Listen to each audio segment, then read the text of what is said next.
Chapter 4, Subtopic: Tears should bear witness to love.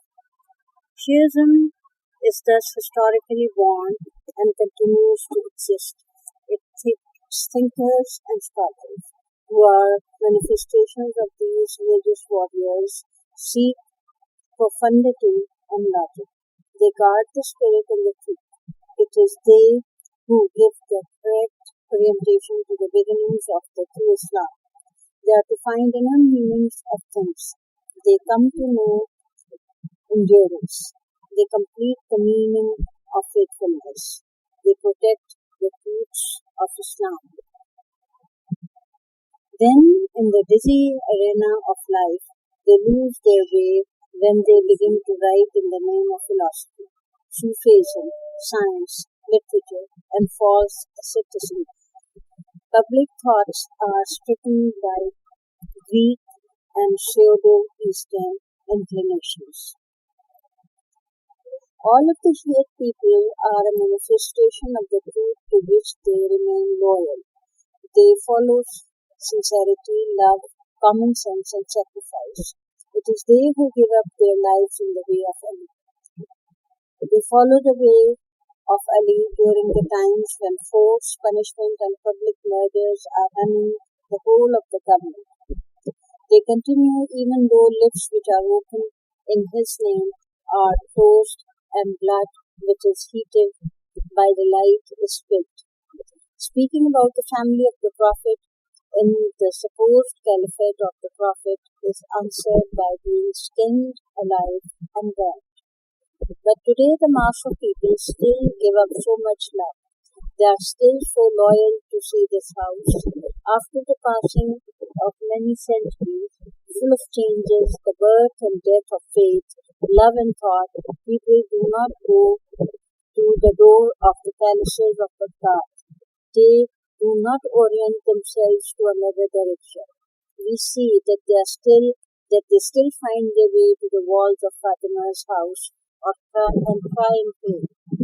Each drop of these tears is a word which our cordial and loyal people use to express their never-ending love of the members of this household. This is the language of common man. Is there a language more simple, more pure, more lacking in hypocrisy than tears? The language without words and without lines. Each element of it is a painful cry, the cry of a desiring lover. Isn't it true that the eyes express the truth more than the tongue? Aren't tears the most beautiful of poems and the least twisted of loves? Don't they reflect the most consuming of faiths, the warmest of desires, and the most fevered of feelings? Aren't they the purest form of speaking and most subtle form of love? These are mixed all in one heart of love. They mix together, fuse and form a warm drop. This they name a tear. We see then that our people still speak. They speak their thoughts well. Don't be surprised that sometimes I defend crime and other times I criticize the programs of lamentation in prayer meetings. Yes, these words of mine are not in opposition. The crime that I praise is something more than a program for crime, or something to do, or a duty, or a means to reach a goal, or a principle, or a rule. It is something else. Crime is the natural emanation of feelings. It is a compulsory and instinctive response to love, anguish, desire, or sorrow. As Regis Debray, the famous French revolutionary said, a person who never cries and one does not know how to cry lacks the feelings of humaneness. He is a stone, a wild, dry spirit. Tears which flow, cries which are cried, weeping which grows little by little in the heart, then suddenly appears in the throat and stops one's breath, and by necessary burst is the sincere and natural language of desire and grief and pain and love, which all exist in one human being.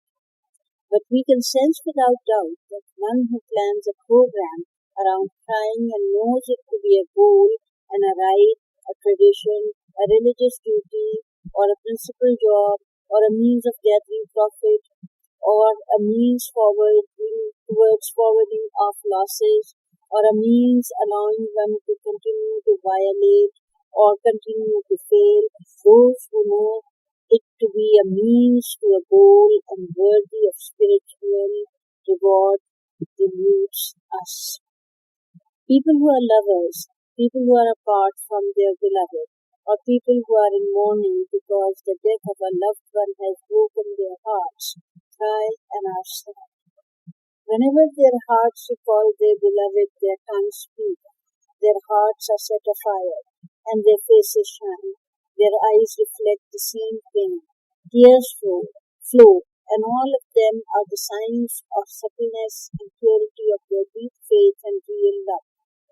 There is a person on the one hand who can be described in the following terms. He sits in the bazaar, his eager eyes looking after profits or in his office, speaking nonsense. He seeks after hypocrisy, usually, and works or looks with flattery towards the boss, enlarges himself in front of subordinates, and takes on a pharaoh-like qualities towards others. At noon he goes home and sleeps comfortably and peacefully, eats, drinks, sleeps and laughs. In the afternoon he seeks out his health clubs and the 1,000 unhealthy ones. When we see him in the late afternoon, according to his calendar and according to his previous arrangements, he goes to a meeting with a group from 6:30 to 9 p.m. Tuesdays, the first day of the month. They sit down and begin to feel sad.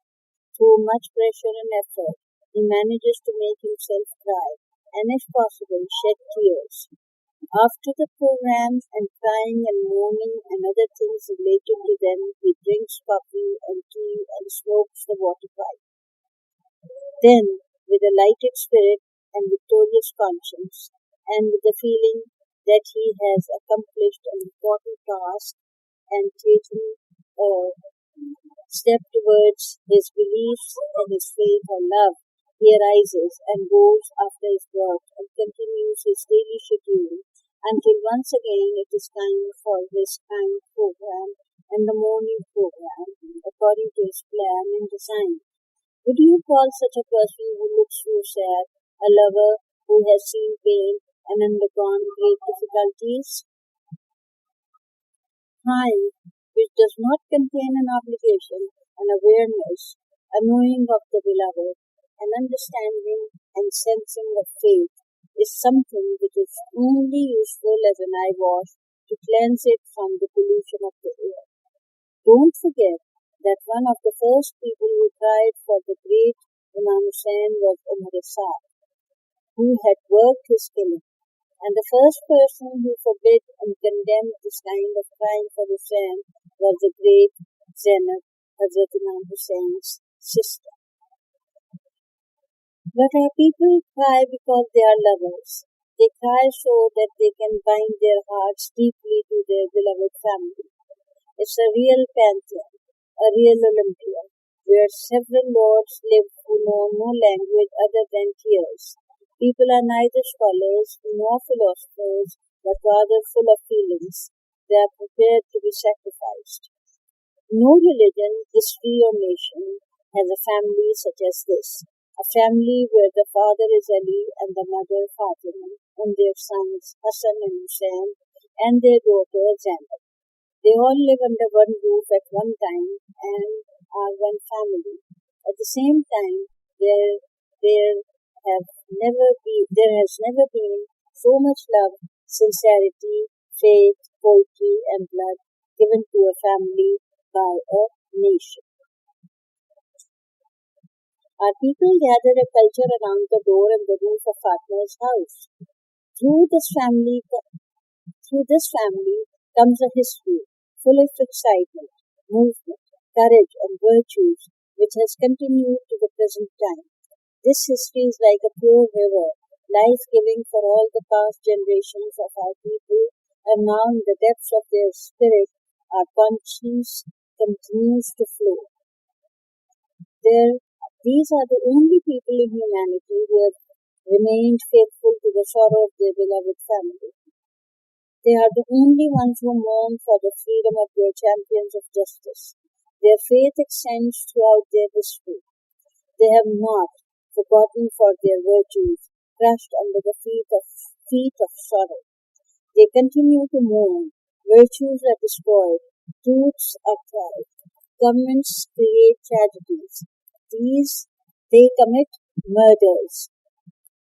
But the people continue to seek this movement throughout its history. Their fate of their heroes has not been forgotten. But all this love remains barren, like the rain which falls on a salt marsh. Grass does not grow in this desert.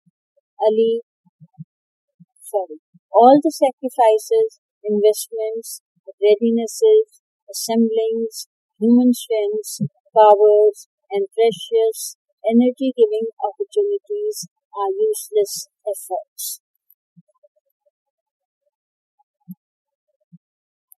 Dear listeners, we have reached page 30 of the book, and we stop here with this session to begin our next session from page 31 in our next sitting.